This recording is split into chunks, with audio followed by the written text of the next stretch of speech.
Hello, Summoners. Welcome to Learn to Play, helping you improve your game and picking the brains of the pros. I'm Hat Person. With me always is the Red Baron.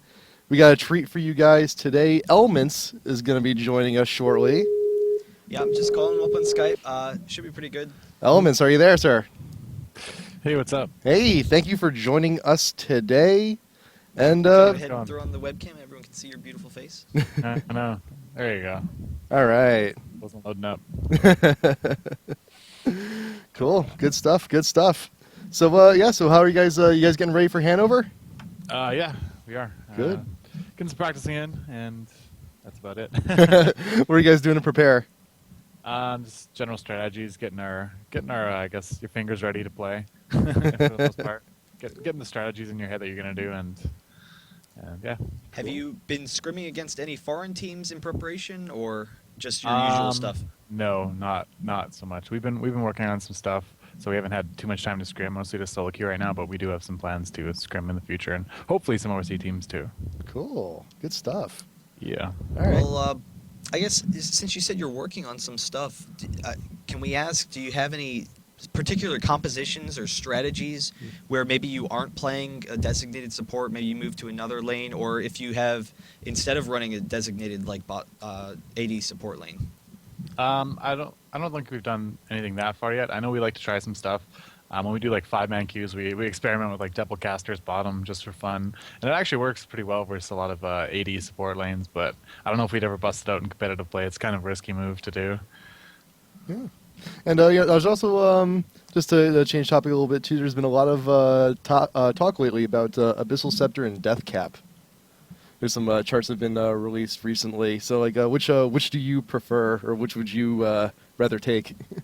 I mean, it depends. If I'm going up against like an assassin, like a LeBlanc or Ari or a Kassadin, then rushing Abyssal Scepter is not so bad because you get that extra MR and you still hit pretty hard with it. If I just want to destroy people flat out, right, those low MR targets like 80 carries and supports, then I'll just go Death Cap. Cool. Yeah. I guess going back to what's going on with like strategy and stuff like that. What the new patch, the Ziggs patch, it's been out for a week now. Ziggs seems to be pretty, ridiculous. What are your kind of thoughts on Ziggs and how this patch will affect competitive play? At first I thought Ziggs was really good. I actually had that little lol recorder error bug when I first played, and I was trying to figure it out and figure out what the hell was happening because I didn't, know why I kept getting bug splats. I actually came back 5 minutes late, so I was level 1 when the enemy carry was level 5, and I did like amazing with Ziggs. Like I just dominated somehow. I was like, this is the most OP champion they've released. Just doing like ridiculous stuff with him. So I was figuring, okay, this guy's broken. Then I kept playing him, and I was like, he's okay. But right now, I don't think he's OP or I don't know how well he'd fit into competitive play because there is a lot of counters to him. If you do pick an assassin type champion or someone who's just really strong in poking in lane, like a Kennen or a Cassiopeia, and he can really get outlaned quite hard if they just initiate on him and burst him down and kill him because he is quite squishy. But if you don't have those champions, and he does have a really good matchup, his damage output is like insane. He can do so much AoE damage. He's got 4 abilities with AoE damage, and his passive does extra damage too. So I mean, if he's able to sit back and DPS freely, then he's really good. But there are a lot of counters to him, so I don't think he's that good. I'd probably put him like low tier 3 if I had to put him somewhere. You don't think that in lane you can use your Q and W to kind of play a safe poke game, kind of like if you were playing a defensive Cassiopeia? You can, but it's I don't know. It's different because W has such a long cooldown though. It's like at level 1, isn't it like a 24-second cooldown or something? Yeah, it's like really long. So once you've burned that, burn that bridge, what do you do for that 24 seconds? I feel like the Q's like 3 or 4 seconds though. If, Q is super spammable though. It is sometimes hard to hit though. If you get someone who starts with boots or is just naturally fast, or has any sort of dash or anything like that in lane, it's really hard to hit people. I find the best way to hit people with your Q is actually when they're standing beside minions, because the explosion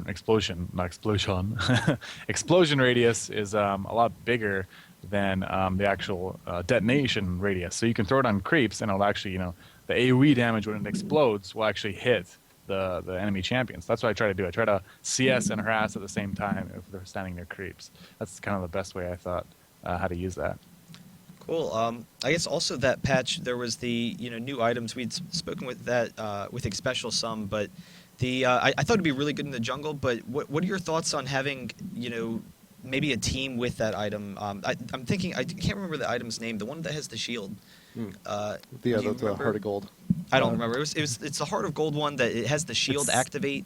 It's like the something of the Solari. I can't remember the first. Iron Solari. Yeah, Iron Will Solari, I think. Yeah, something like that.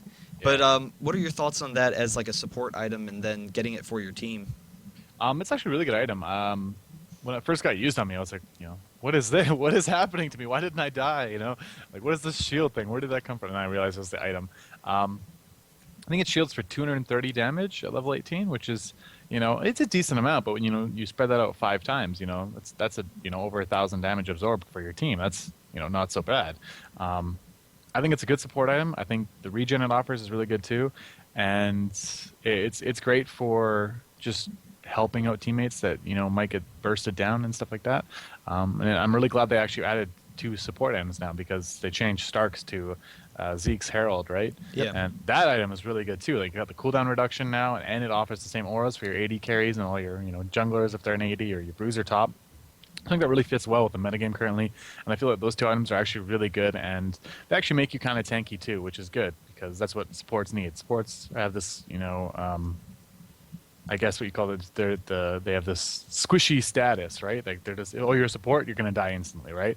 But if you're a Taric and you got the new Starks, you got the Solari item, you got a Shrilias, and you got an Aegis, you're not gonna be bursted down at all. You're in fact gonna be extremely tanky, and supports can almost be off tanks now, which is great, because you have all these support items. You can just line them up and get them, and you're just this aura machine that offers so much utility for your team, and that's really fun to play with.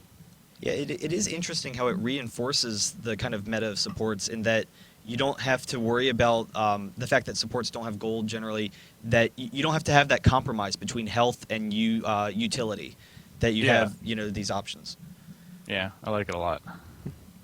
Cool. So we do. So last week, for anyone who did tune in, I did assign some homework out there. So we had someone send us a Sona clip. I just want to take a look at this one short clip that was sent in to us.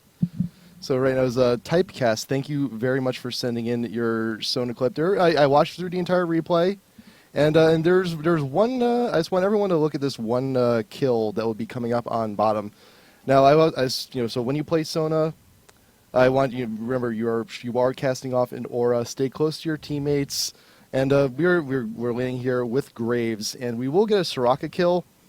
And as you can see, Sivir is now wandering around. She's going to be hugging her tower for a second, but look at this Sona being nice and aggressive. Sivir is trying to recall. Sona peeks in, and we will be trapping her with Graves behind this turret. And Graves comes in for the kill. Sona's there to meet her. Sivir has really nowhere to go, so good on Sona for being aggressive. She almost dies. Get that one last auto attack on her, and Graves will get the kill. Now we do have clairvoyance, but also for other tips for typecast, we do have Rammus coming down. 3 wards purchased at the beginning of the game, almost 5 minutes in, not a single one placed. So ward coverage is a little bit low. Aggression is there. I like it. And just when you're bot lane, if you're a support, just try to stick to your carry. You're there to be a guide. You're there to support them. You're there to to assist them. But otherwise, I watch the rest of the game, and One thing I will say about that, though, and then we'll jump back to Elements for a second. Sorry, but Don't worry, buddy. for that clip, definitely try and when you're running, particularly as a support, you need to recognize that your auto attacks still do significant amount of damage. Yep. So there was an area of that clip where Sona was trying to run away from Sivir, and if you turn around and kite and just attack the Sivir and then continue running and then attack the Sivir and continue running, rather than just running, she would have killed the Sivir much more easily. Instead, Sivir got like 3 auto attacks off while Sona was just running, basically. Instead of using your attack, even though you're a support, your attack is very significant. Yep. And also, while you're in bush, your Q did come up off of cooldown. So if you're in a tight situation like that, if all else fails, just mash it out. Just mash out that Q, try and get those hits in. Okay, well, let's pop back to Elementz for a second here and Yep. just continue with some of these questions. Just wondering your thoughts on playing a variety of champions and then like learning this game and how it, particularly helps you with your support role, being able to be very versatile and play a large number of champions. Kind of find Or- it's basically how do you've always played a large number of champions. You've played top, Yeah. you've played mid, you've basically done all the roles as most professional players have to a degree. How do those skill sets translate to you being good at support or in learning the game, branching out in those roles or whatnot? Well, I actually think that does help with support because knowing every role and knowing what let's say okay, since I have Lee Sin experience. Lee Sin's my main jungler right now. I know where he's going to gank. I know what the routes Lee Sin can do, and it makes me as experienced as a support player because I can tell my team, hey, this guy's going to do this. I've done that with him. Yada yada yada. I know his route, right? So I know when to be aggressive bottom lane. I know when I'm going to be ganked, most likely bottom lane because of that, and that really helps you out. And the same thing can be said for other roles too. Same thing with the AP middle. If they're running assassin champions, I know what the assassin playstyle is because I've played those champions. And I think that's a really good quality to have on support players is that you play every role. If you know what every role is going to do, you can, tell your team and help them. And that's really what you want to do as a support player. You want everyone to know everything that's going on. And that's really what a support does. It's not really like a technically skilled role, You're not CSing, you're not doing anything, but you're playing the mind games. You're counter warding, you're letting people know dragon timers, buff timers, you're letting them know, okay, this guy's getting here, you're probably going to get top. That's what you want to do. You want your entire team to be able to, just sit in lane, play their roles, worry about their lane, and not have to worry about anything else. So as a support player, you want to be letting your team know everything. And again, knowing those roles and knowing those other champions really does help you support. Okay. Another thing I was just thinking about for dragon control, a lot of dragon control is very important for bot lane. I mean, it's bot lane tends to be the lane for dragon control, and also mid and then your jungle. When you know that your team is starting to get to that point in time where you're going to be looking for dragon, or the enemy team is going to be starting to be like an aggressor in that situation, how do you change your play style bot lane and how you handle the lane in preparation for that? Well, there's a couple ways you can do that. One way is just naturally pushing the lane. If they have a giant creep wave, let me phrase that. If you stall the lane for a bit and you got this big pile of creeps building and building and building up as you're denying them bottom, that's assuming you have the advantage. You can just let that go, push the wave in really fast, and they'll have this giant creep wave at their tower. And it's actually really, really detrimental to the enemy AD carry if they don't get all that CS. So even if you guys don't get dragon, you guys mess around, a couple people get killed there and back and forth, and let's say you go 3 for 3 and you lost dragon, their AD carry might actually be way farther behind than your AD carry bottom because he lost all that CS bottom by getting that big wave pushing into their tower and then getting denied experience and gold that way. Another way is to play just really aggressive on the champions themselves.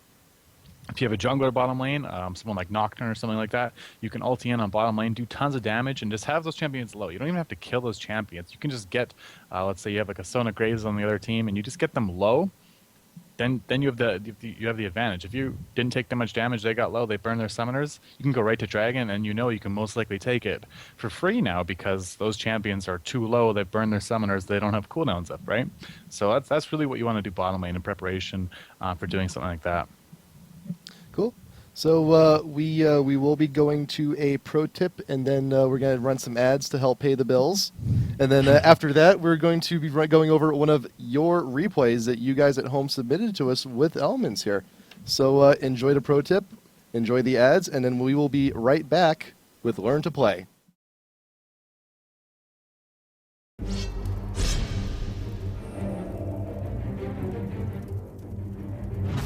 Hey Summoners, I'm Hat Person, and today's IPL pro tip is all about team composition. Now, have you ever really played a game where it's all ranged, or all support, or all AP? It's not fun. That's because you have no team composition in your diet. But don't worry, we're here to help you. Having a good team comp means having a balanced team when it comes to the champions you and your teammates choose to play. The ideal team comp consists of a ranged caster in mid, a ranged attack damage champ, and a support champ in bot lane, a jungler who levels up neutral creeps, and a champ top lane who can sustain on their own. This is the most reliable team composition out there, and it's one most of the pros use. But hey, try it for now, and when you become pro, you can make your own. For more tips, go to youtube.com/IPL Academy. I'm Hat Person, and I'll see you next time.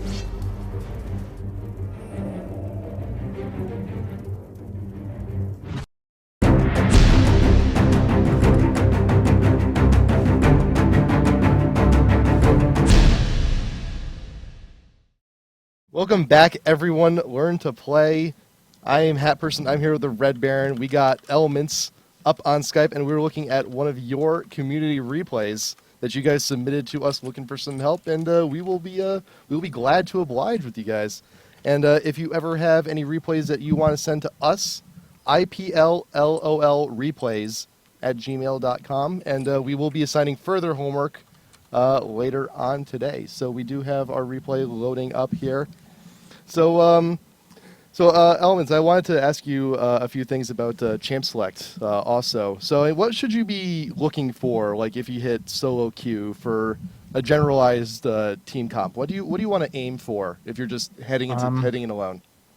Solo queue team comps, I'd say the best ones are AoE comps. That's when you get your champions like your Kennen, your Gallios, your Mumus, that kind of stuff. Then you got your Graves for another AoE ultimate bottom. Those kind of champions do really well because solo queue is just a big cluster of people being unorganized and going together. And I think you can really capitalize on people not grouping up or not countering correctly with AoE team comps. And that's where I actually find, Fiddlesticks do actually work really well in solo queue as well, just because he's got so much AoE and so much CC that he just goes in and you can win an entire team fight. You can win the game with just like one proper Fiddle ulti, and the same thing can be said with a good Kennen ulti or a good Galio ulti. How do you play Fiddlesticks? Do you jungle him still, or? Yeah, jungle Okay. Fiddlesticks. Yeah. And then the other ones would be assassin type champions. Your Kassadins, your Ahri, your Shaco. Who else? We got LeBlanc. Talon used to be really good, but they kind of nerfed him a lot. But those type of champions do really well. Picking off low targets. People are really, really cocky, because I play cocky in solo queue. You try to do things you normally wouldn't do, and a lot of times that gets you killed. And assassin champions will absolutely capitalize on every single mistake you make. If you, I can sit in lane with half HP. Nope, LeBlanc just R'd or Q'd on R'd you. You're instantly dead. And but that really snowballs the game into victory, because people on their team go, noob middle, oh, this guy sucks, oh, with a feeder, and then that guy goes, oh, bottom sucks, and everyone just goes into this like angry mode, and everyone gets upset, and the team morale just goes down the drain. And in reality, assassin champions, totally drop off late game, and competitive players know that, but solo queue people like to think the game's over, even if you're 0-5, when in reality you're not. so you can still win the game. So actually, on that note, so how do you deal with the teammates that don't want to cooperate, or who rage, or things like that? What are your recommendations? You just have to be really nice. You have to really bite your tongue, and it's very hard. It's very, very hard to do that sometimes. But in reality, that's how you're gonna win the game. If you're just a nice guy, you're not stepping on anyone's toes, you're not getting in someone's face, like, oh, you didn't give me a blue buff, you accidentally took it. You don't give someone crap about that. You just say, whatever, because if you start that, then they'll start with you, you didn't do this, and then everyone just doesn't want to be wrong, and that's the biggest thing I think about solo queue. Everyone wants to be right, think they're doing good, not be blamed for anything, right? And if you don't blame people and you don't make them feel bad, then they're going to have, more enthusiasm and more, positive energy to try to win that game. Because who's going to want to win a game when you're feeling negative? You're going to go, whatever, FF, right? But if you're doing positive and hey, don't worry guys, we can get this, or, we have a better late game team comp, if you're positive and you keep people, their momentum going, then I think you have a way higher chance of winning the game. And also leading your team. Call out the Barons. Did you get a kill middle? Okay, cool. Then let's get the dragon then, because it's a 4 versus 3 now. When is Baron up? Do we have a ward? That kind of stuff. Just those little comments that everyone kind of knows, but you need reminding on. If you just lead your team and you're generally a nice person, you can easily get to 1500 elo, even if you don't have any skill at this game, just by leading your team and being a nice guy. Okay, well, we're actually in the game now. If you want to hit play. Sure. Cool. Took us a while, but we're finally there.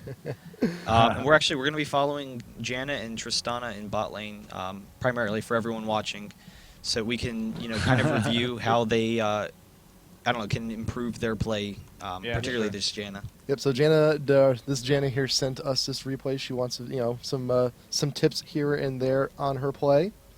Sure. So going back a little bit while we're watching this, just to get some conversation while we wait for some action to happen here. So what happens, let's say you're in a normal or solo queue, when someone on a team picks someone that doesn't quite go with the comp, like maybe someone picks Evelyn for no real apparent reason. So what so what do you do in those types of situations? You just have to tough it out. I mean, you really can't do anything about someone picking out of the meta, or picking, you already got 3 tanks, but the person's like, whatever, I'm going to play, Leona bot lane too, because I want to, play Leona, but we need a support. No, doesn't matter. I'm going to do something, totally just because they want to play that champion. There's nothing you can do about it, because you can't control that person, and it is a team game. So, Again, bite your tongue, try the best, and, hope for the best. And what I actually find funny about that is that, every time I don't have a team that's, conforming to the meta with the AD carry and support bottom and stuff like that, so like AD carry middle and stuff like that, I always win those games, and I find that hilarious. The worse my team comp is, the more I win. I actually played jungle Victor with, AD carry middle, as I was saying, and we end up stomping that game. And it's just, the games you don't think you're going to win are games that the enemy team thinks they can win, I guess. and they play cocky, they do stupid stuff, and you can capitalize on people's mistakes because they're playing cocky. It's like, oh, these guys have an awful team comp, we're going to win right away, right? No, never think that. You can always come back and win in solo queue. It's a strange beast, solo queue, and you can always do ridiculous things in it. To comment, sorry to cut you guys off, to comment on the Janna's play that she wants the tips on, her ward in that brush right there, the bottom lane, yes. You shouldn't have it there. You should have it at the end of the brush, because you can see incoming gankers a lot quicker if it's closer to their tower. So if someone's running down lane to gank, you can actually see it a lot quicker. So if they did it in the top little right corner, right where that blitz was, that's a lot easier to see an oncoming ganker. And the other ward there in that little brush, that's an okay spot for it, but I would place it more so around dragon, because you can see if a jungler is transitioning from blue to go counter jungle into your jungle, your jungler's stuff, so you can say, hey, here he is, he's going right by dragon, because dragon is a hot spot for people to run by. So that's another tip, I'd say. Those 2 words, they can move them out. Yeah, I was actually about to say that. It is really good to be having that early ward placement, which is something that a lot of supports kind of lack sometimes. You're right, the ward placement could be a little bit better, but they know that they've got an aggressive jungler in Jarvan who will be looking for early ganks potentially. So you get that early ward out, and then Blitzcrank is someone who really needs to control the brush and just be really aggressive from that aspect. So that ward in there is also a good job. Yeah, that ward in there is absolutely, you're right. That's a good one. I tell this Triss to stop auto-attacking and pushing the lane. What is the Janna also seems to be spamming the whirlwinds a lot to try and get some harass, because I guess she's got some AP runes and masteries. I can see that. Is there a time where you think that that's a good decision to try and get some poke in lane, or would you just generally say it's not worth it? Yeah, well, it's definitely good versus this team comp, or not team comp, but this combination bottom lane, because it's an Ashe and a Blitz, and they have 0 sustain.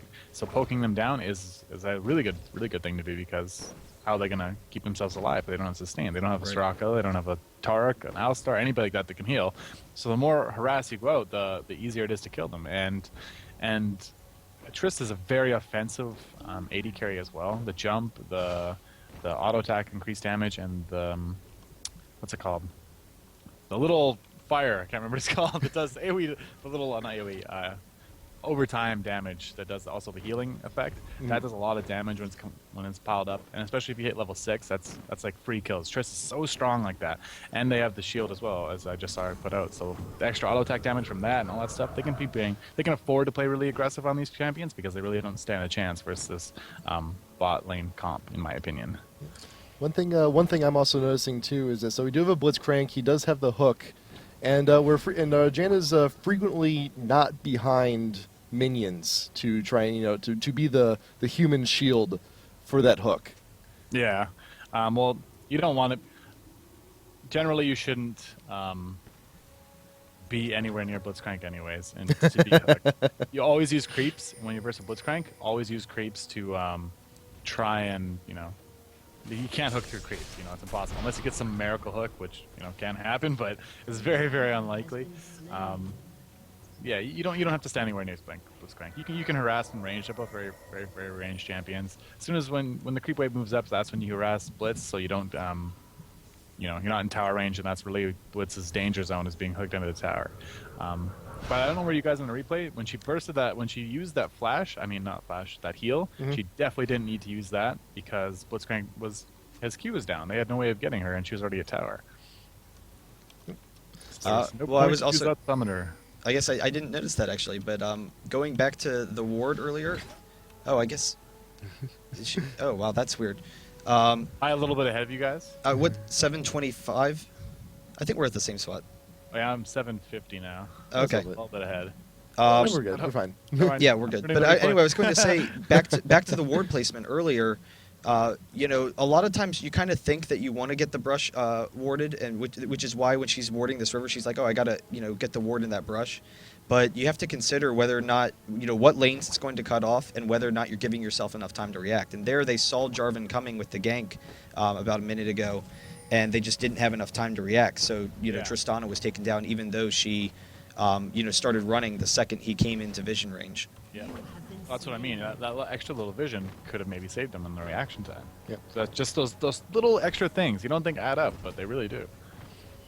And we also had a discussion last week with X-Special regarding what summoner spells you want to take. We had a discussion heal versus CV if you want flash or not. So for Janna specifically, heal CV good combo. It's decent. Thing is though, Janet has no natural escapes other than just being fast with her W and her passive. So I really do like Flash on Janna. You can also do nice plays with Flash ultimates to save allies or even knock champions back that you want to kill, right? I mean, I find Flash really, really useful on her.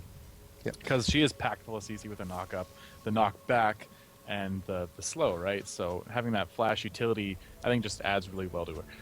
In terms of heal and CV though, CV is okay. I do that versus really gank heavy junglers. That's a smart thing to do. So versus Jarvan, that's not a bad thing. I'd like CV here, but heal.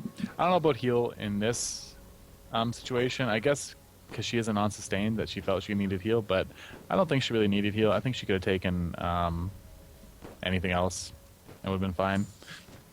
Yeah, like one thing I noticed too with a lot of like newer players who specifically for Janna is that they feel her ult is a defensive use only tactic. They don't realize the offensive properties of the ult. Yeah. Well, I mean, it is. It can be used defensively and offensively. I mean, there's obviously a better defensive use as you can reset team fights and blow it. All the AoE damage that's coming in on you guys. That's really good. But again, you can flash behind somebody and knock them back into your teammates. Or I've actually done it before. I went and ganked with Janna middle one time in solo queue. I was just messing around.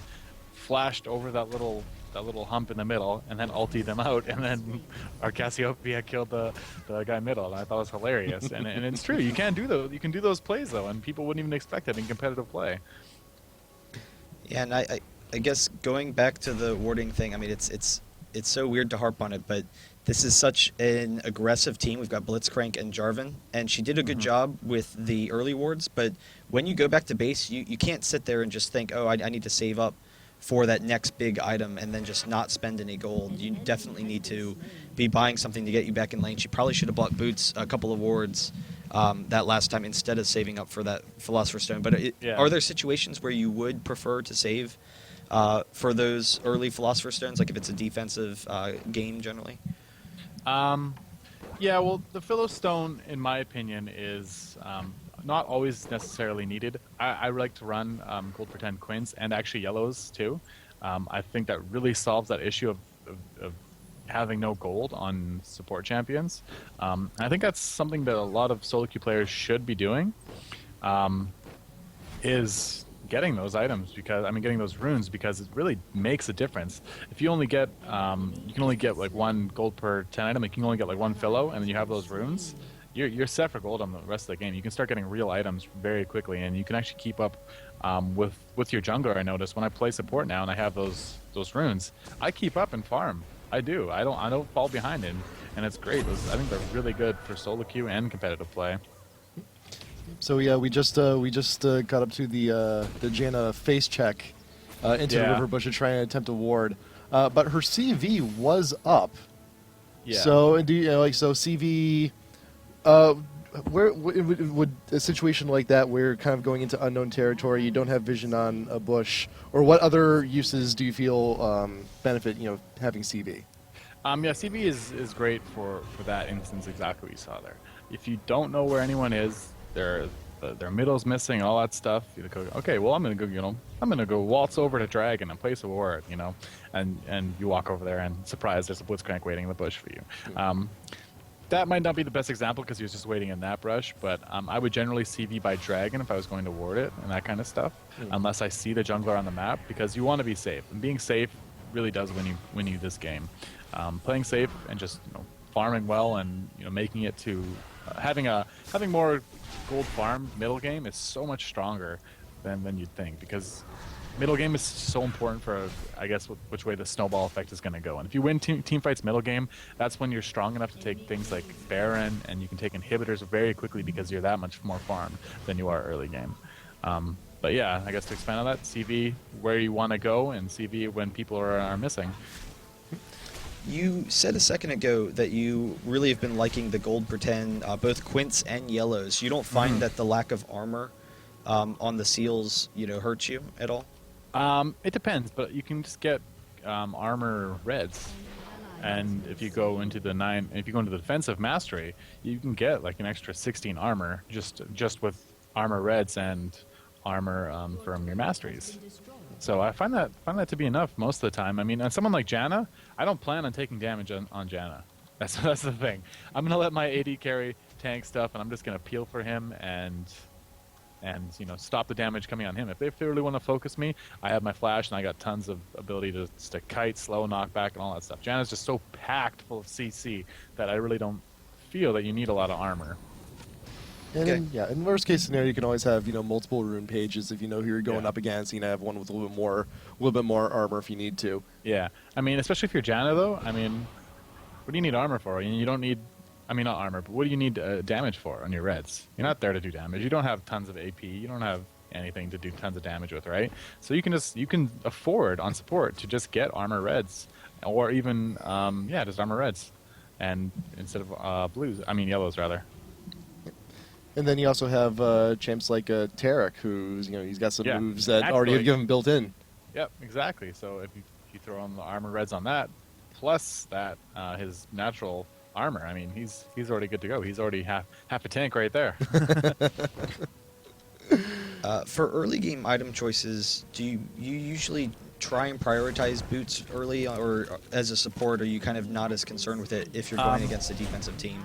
On Janna, no. On other supports, yes. Because Janna's so fast. If you get 1 point W in your passive, you're already, I think, at like 360 movement speed. Does Janna even have boots? She's 350 without him. Yeah, you're like 350, yeah. So I was close, 10 off, right? But that's generally what you would have with boots. So you don't even need boots. You can rush Philo on Janna, but but in that instance we were talking about earlier, she should have bought wards instead of getting the Philo. You guys were right with that. You don't necessarily need boots, but having wards up all the time is absolutely necessary for support. That's one of the biggest things and the best things you can do is just having vision. Vision is the most underrated stat in the game, and wards are pretty cheap. And if you get those gold per 10 quints and yellows, you can just buy wards all game long and not have to fear about falling behind the item lines. So as Blitz and Ash have been pushing bot lane, we see that Jan's placed wards in both of the bot lane brushes, but is neglecting to ward by dragon. So I mean, I've seen some games where you're just immensely pushed in. You feel like you have no real escape or way to get around up to dragon to ward it safely. What do you do in situations like that? Well, you can always throw a ward in the back of dragon. Mm-hmm. Just in that little area, that little cove right there, if you're on this side. Another thing you can do, if you're on the top side, though, it's really not that hard. I mean, you can just go right through that little tri-brush up there, drop a ward over it, and you can see dragon quite easily. But if you're on bottom side, just throw a ward. If you really need to see it, and you need to see when it dies or see when anyone's there, but you're scared, just throw one behind in the back of dragon, and it's not going to give you the best vision, but it's going to tell you exactly when they are doing dragon. And even if you want to be safer, if you're on the top side, you can even drop a ward off of that cliff as well. Yeah, over the cliff is exactly. Yep. One thing I'd like to point out with that, I guess, last dragon fight, since they just took the dragon there, they did know that the enemy team saw them going to dragon. So that's always something to keep in mind whenever you're going to dragon, is whether or not you believe that they have vision of you. But because Malzahar was able to get the kill mid, they were generally pretty safe. But Janna didn't use her CV there. So which area would you tend to CV? Would you tend to CV the entrance from mid in the jungle to the river, or over at blue closer? Yeah, I'd probably do get half blue, half just in that little kind of triangle looking area with the two little burning things right there. You're getting kind of a little bit up there closer to blue, so you can get both entrances. That's where you want to see it, because that's going to spot bot lane if they're coming around, and that's going to see if your jungler or middle is coming, but middle was dead, right? Mm-hmm. So that's generally where you'd want to do that. So let's while we're at let's go over some dragon control basics for some of the newer players out there. So when are usually the right opportunities to make an advance and take dragon? Well, again, if you get kills, if you force damage bottom, if you see bottom lane going back, and your jungler has the ability to do dragon, like he's got a Wriggles, or it's someone like Fiddlesticks who can just naturally tank it and go and do that kind of stuff, then that's when you want to go do dragon, is when hey, look, bottom lane is low and they're going back to base, rush dragon right now. If you're winning middle and bottom lane, there's almost nothing stopping you from taking dragon anyways. I mean, as soon as you send them back, or as soon as you see someone go back to base, make that call. So say, hey, I'm the jungler, or in this case, hey, I'm the support. I'm noticing bottom and middle are weak right now. Let's do dragon when they go back. And or if you even notice that middle has no mana or something like that. AP carry with no mana is absolutely useless. So if you rush dragon when you see that middle has no mana and your guy does have mana, then you're probably going to take dragon pretty easily. And if they choose to fight you, you're probably going to win that team fight too.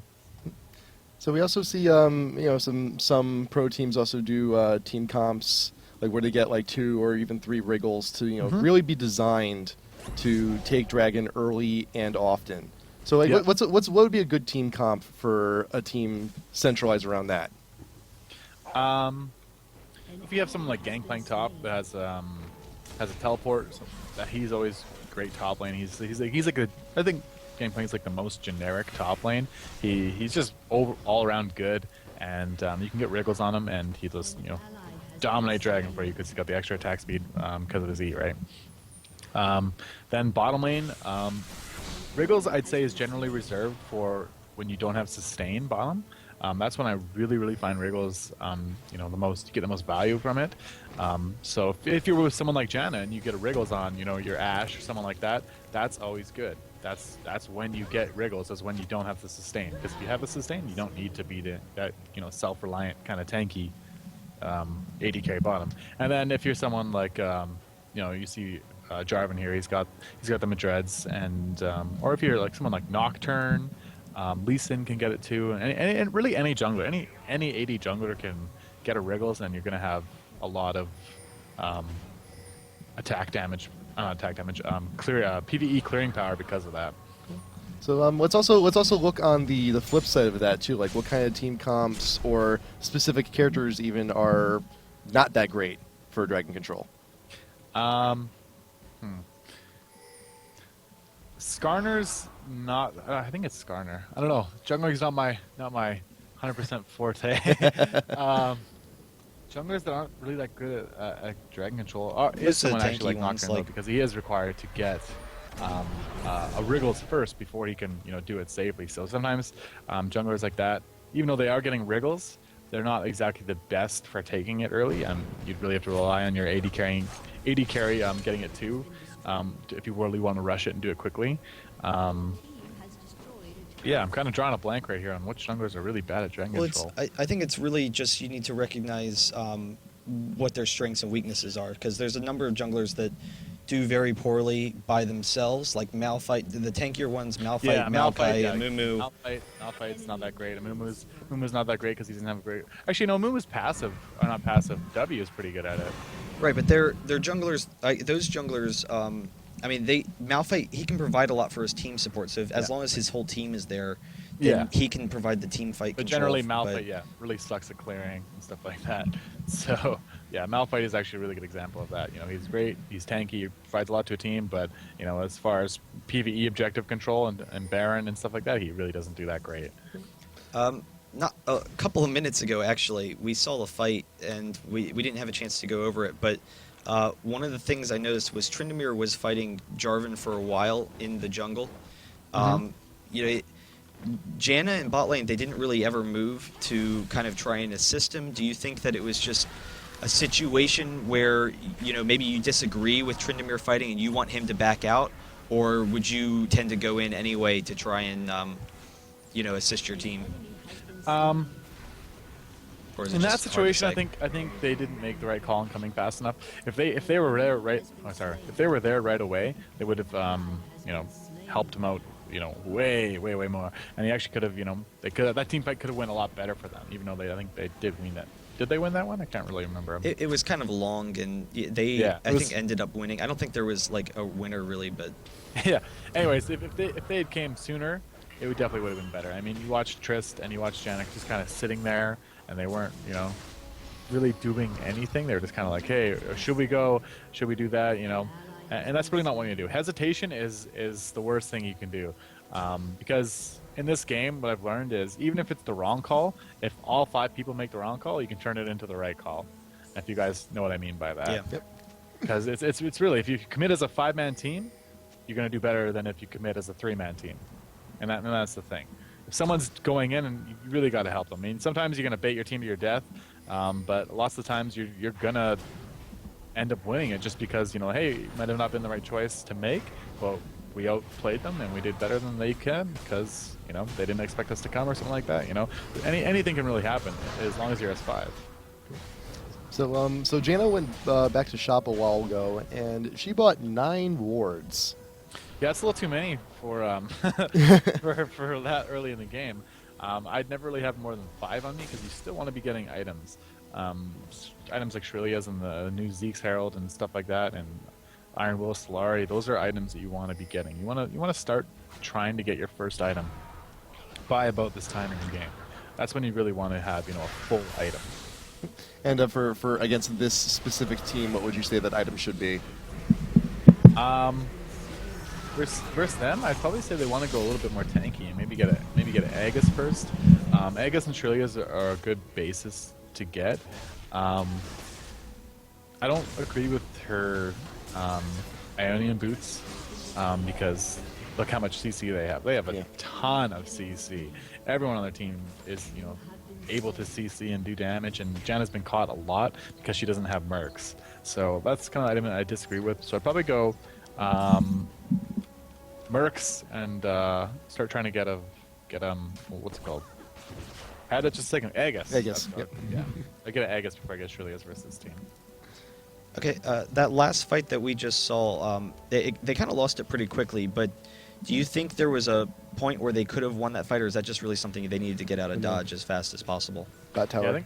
I think they probably just need to get out. Some situations are just bad, and that's about it. Yeah. I mean, you're not going to win every initiation and every little team fight that you have. So you got to make that judgment call on your own.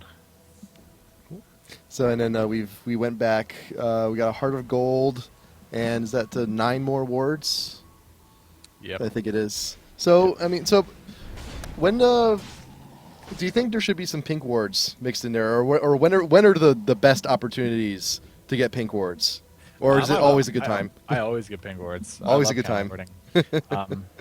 You do have to balance it between just having stuff warded because they are more expensive. But I generally, when I go back to base, I always buy at least one because I can counter ward at Dragon, or I can counter ward the Tri-Brush, and just giving me that little extra advantage for my jungler to come in and gank, and it really does make the difference. One pink ward can totally scare bottom lane away because, hey, we don't have vision. They're going to be scared. The jungler could be there, and especially if they don't have CV, they have no idea. So they're gonna play a lot safer bottom lane, a lot more conservative. So you can afford to play aggressive because you have that counter ward. So, yeah, We did just see Janna kind of just walk into a brush there. She's okay, but a lot of times when you're warding mid to late game, you have to just kind of expect that the enemy is going to be there at any point in time. So she's got the CV. Just go ahead and CV the brush that you're heading to when you don't know where the enemy is. Or, put the ward in the leading edge of the brush instead of she tried to walk to place it all the way in the back. Yeah. Especially if you have CV, I mean, you really got to use it. Yeah. That's something I'd say. Actually, hover over to skills. Let's see what we've been leveling up this whole time. So we do have, we did max out shield. Yep. I actually agree with her item, or not item. Yeah, her leveling's... I don't like maxing Howling Gale. It's not there for damage. It gains a little bit of damage, gains a little bit of CDR, but I really don't like maxing it because I feel that the speed buff on Zephyr and the actual damage increase can actually help for bursting a little bit. I mean, when you get that to level 5, it does, especially with her little bit of AP, it does close to 300 damage, and that's actually a good burst. That 300 burst can, make or break you dying and someone else dying, or helping burst the AP carry down or something like that, because they're really susceptible, because most AD carries don't have a lot of resistances. So I really do like maxing Zephyr and shield first, because the steroid you get from the shield and the damage of absorption are really great things, and then the movement speed as well on Zephyr makes it great. You can go counter ward and stuff like that. If you have oracles, it makes you quick, makes you hard to get caught. It makes you super fast, which is a great thing to have when trying to counter ward and get all that stuff.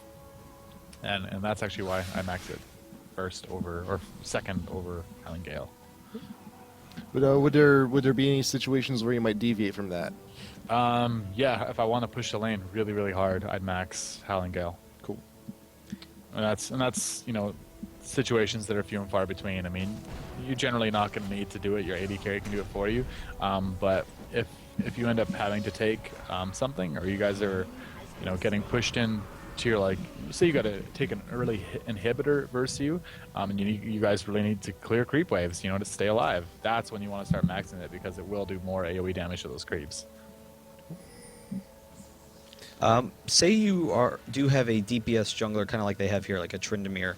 Would you tend to grab oracles on the support by this point in the game, or well, I don't know. I kind of only support player who plays like this though, but I rarely, if ever, get oracles now, and it's not because oracles isn't a great item, but I find that as soon as I buy an oracles, I am instantly dead the next team fight. The enemy team will do absolutely everything in their power to kill me, and I hate it. You get so far behind me if you just keep buying oracles. So I've just substituted that with just buying pink wards and doubling up. If I know the general areas where it's going to be awarded, so I'd say actually about 25% of the time when I'm just randomly placing wards, I find a ward, pick it up with my pink, and I've counter warded successfully and warded that area. But if I am like really far ahead and I got some tanky items, I got an Agas, I got a Shrillias, there's no reason for me not to have an Oracles because I can afford it, and I already have some decent support items.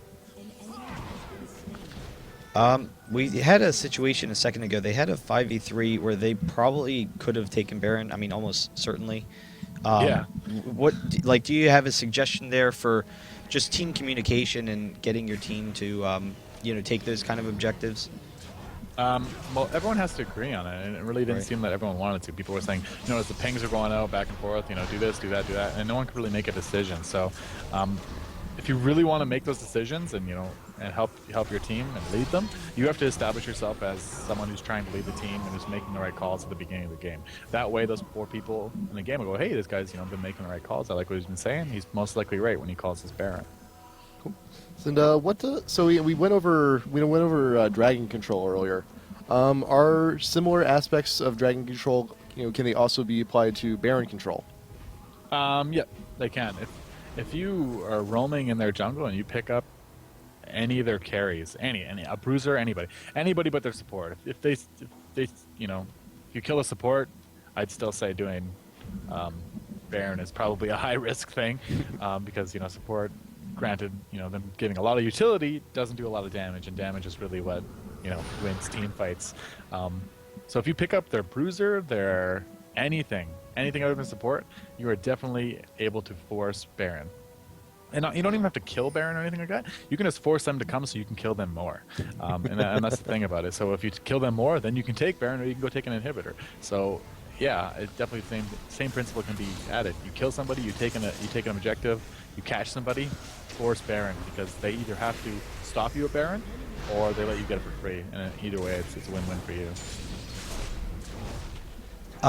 This really doesn't have to do much with this replay, but a lot of times in the past, Janna actually could, almost roam, and she has lots of disables, so those did kind of help her in that regards. Do you find yourself roaming Janna ever still, or is it just kind of, stay in bot lane and generally work to control your lane?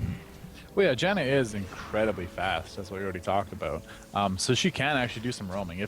If you're a bot lane carry, if you guys are winning bottom lane, by all means, you can go roam. You can go do whatever you want, because as long as your AD carry is comfortable in taking, say, hey, he's a Tristana or a Corki, I got a built-in escape. I'm okay. I'm already ahead, and he's got a Wriggles and something like that. Then he's going to be able to sustain himself, get out of any situation he needs to get out of, and really, that's it. So you can go roam. You can gank middle. You can go take wards out. You can do really whatever you want at that point. If she's fast enough, she can go where she pleases. Oh. For Exactly. most of the supports, I mean, you're already not prioritizing gold, but to what degree do you prioritize experience and the value of recalling frequently and roaming to help your team or ward or whatnot versus staying in lane to get a little bit more experience? Well, I'd say your main goal as a support bottom lane is to have dragon control and to make sure your AD carry is getting the farm that they need, because AD carries are, in my opinion, the absolute most important role in this game. They do the most sustained damage out of any role. They're your main damage contributor, and you want them to be farmed. If you don't have a farmed AD carry, chances are you're most likely going to win. You're going to lose that game, and I feel that that's the highest thing. That's the highest priority thing you can do. Just making sure they're getting a lot of farm. But if they're, as I said, if they're comfortable getting farm and they have Wriggles or something like that, or like a Bloodthirster, and they're just sustaining themselves bottom CSing, yeah, don't worry about it, go roam. Then yeah, that's when I would value roaming over helping them out. But other than that, I'd say keep bottom lane warded. Make sure that guy's just farming up as much as he can, and yeah, just keep getting levels there too. So I'm noticing a lot during these team fights that Janna, she starts out positioned in the back, but as team fights seem to go on, she really starts to kind of like get in the middle of fights and ends up getting singled out. So Yeah. so what can you speak about positioning for like each roles, like positioning for your support, positioning for your carries? Well, on someone like Janna, I really like to play like directly beside my AD and my AP carry. I like to peel for them, and anyone who dives them, you just make their life a living hell. You just slow them, you knock them up, they come in again, waste the flash, you pop your ultimate. You just make sure that they cannot touch your high interest or not high yeah, high interest can't. I don't know what I'm trying to say here. You need So to, there's a word I'm looking for, and I can't think of it right now. I'd say it's like protecting your child almost. Yeah. You want to make sure that they're able to do their job to the full extent, and all you want to do is just kite for those two champions because your AD and your AD carry are your main sources of everything. Those guys are going to be doing everything that's going to help you win these team fights. Bruisers, junglers, and supports are really just there to add some DPS, mess some stuff up, and kite for those champions to do their things, right? So that's really what you want to be doing is just sitting back with them wherever they are. You are. There are some obviously specific situations where you can run up and kite for your bruiser because he's about to die, or shield for him, and black and pop your ulti to save him. But generally, if they're doing okay and their bruisers are dying, your bruisers are dying, you can just sit right beside your carries, shield them, kite for them, peel for them, and that's really all you want to do. I was about to say, Janna's wards have died, so I'll go into that in a second, but she noticed that the enemy team, like she should have hopefully noticed, you can see all of the enemy walking towards Baron, and then the wards died, and then she CV'd Dragon. So at this point in the game, if you should definitely try and be aware of where the enemy is trying to go at any point in time, and if there's the potential for that Baron, then you definitely need to get vision of it. But how do you try, and you personally, try and time your wards so that you constantly have vision? Like, do you make sure that before wards die, you kind of have a stack of wards, so you've got 2 wards in one spot? No, I don't generally do that per se. When I place wards, I do it all at different times, so it's almost like constantly having vision kind of on that area, if that makes sense. Yeah. So when I ward, bot lane, I'll have one at dragon, and then when we're really getting ahead, I can put one at blue, but they'll be at different times. So let's say my dragon ward dies, I still have another minute on my blue ward that I put up there, and that's what I really like to do. Just placing wards kind of periodically around. Don't place your wards all at the same time, because that's when oh crap, I placed all my wards between 310 and 320. So in 10 seconds, I'm going to have no vision on the map. But if you do it at different times, hey, I place one on blue at this time, and then 30 seconds later I place one. That's when you're going to have constant vision on the map, and that's kind of what I like to do. I don't really time it per se, but I always try to have around 5 wards on me at any given time, so I can always ward wherever it needs to be warded. But that is my general strategy when warding, is to not do it all at the same time. Yep. And I'm still watching this Janna in her ward placement. They all seem to be very clustered together, where she places a ward, she actually has vision overlapping on another ward that she's placed, and she places them all in a row, so they all expire at the same time. Yeah. So that's what I'm talking about. I mean, you want to spread it out a little bit more, and you want to make sure that it's not placed at the time. The only time I do that is when I'll when it gets to 40 minutes in the game, I'll just go buy 5 wards and place 5 wards at Baron and have that entire thing visioned up.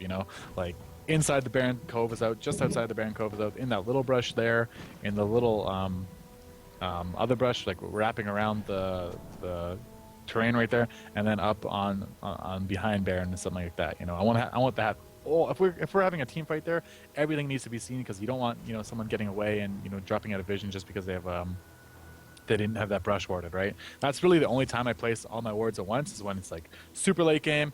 Baron's on the line, next team fight wins. You just want to spam wards as much as possible. Just get that stuff out, make sure everything's warded, because vision will win you the game. And we can even speak earlier to the first ward, right at the top of the game, when she placed it in the river bush, not outside up board by a dragon. You can place the ward closer to dragon. If you see them coming down and they don't show up in lane, it's a good safe assumption that they're still in the bush. You don't need the ward in the bush to know that they're there. So basically what we're seeing right now is, it seems like a lot of this team, they don't really know what their goal should be. They're kind of wandering around. We just saw Tristana and Janna die mid, or actually I guess just Jana died, because they really shouldn't have been there. They had no vision around them, and they didn't really know where to go. What would be your suggestions for, when you're down as a team here and just trying to stall out the game, for how you should, handle yourself as a team? And, like, I don't know, what would you be suggesting they be doing right now? Well, it doesn't look like they don't have a clear leader on the team.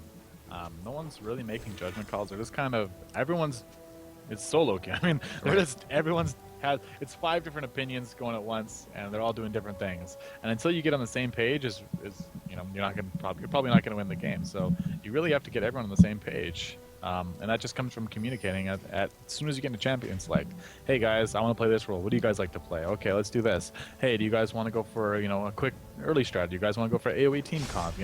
And you're not gonna not gonna get nice people every single time that are gonna help you out and reply to you. But when you do get those people who will respond to you and talk back to you, those are most likely the times you're gonna win, because you have the team communication, and really that's what this game boils down to. So, also not to mention that during those past few minutes, we were defending against a team with Baron. So, Yeah. So what defensive options do you recommend against the team pushing with Baron? Do not die. Whatever you do, I stress this to everybody. I'll watch. People always love to like, hey, they got Baron, but there's some creeps pushing middle. I'm gonna run up to halfway down mid to kill these creeps. God, please do not. Just wait until Baron's over. Sit inside the base. Throw out a couple words if you can. If they got oracles and they take it out, that really sucks. But generally, you just want to sit beside your towers, farm up any creeps that come to you. You're just gonna lose those base objectives if you're really scared, if they're really far ahead and got Baron. Then really you have to just sit in your base and just wait it out and wait for them to do something stupid, because the ultimate way to come back versus Baron is when the enemy team does something stupid, and that happens all the time. People get antsy. They're like, oh, let's just go. This is boring, and they come in, they dive turret, and guess what? You just ace them when they have Baron because they did something cocky. Yep. Okay, well, I guess at this point the game's pretty far over. I don't know we're going to get a lot out of this, so look, we can say, I guess, I don't know, we've kind of gone over some of the things that she could work on, so we can just cut here. Right, that's fine. So do you have any other suggestions for support players, or just players in general, or anything else that you saw in that game? Yeah, well, I think the biggest thing was she could have worked on her warding, she could have worked on her positioning, and they didn't communicate as a team, where I'd say the 3 biggest things that she could have helped out with as a support player, because those are the 3 biggest things for any support players.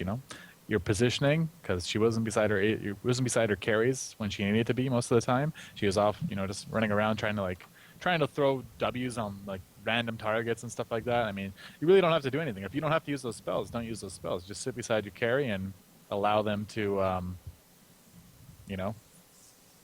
do damage, and that's all you got to do. Okay. Well, So, let me see. I don't think we have.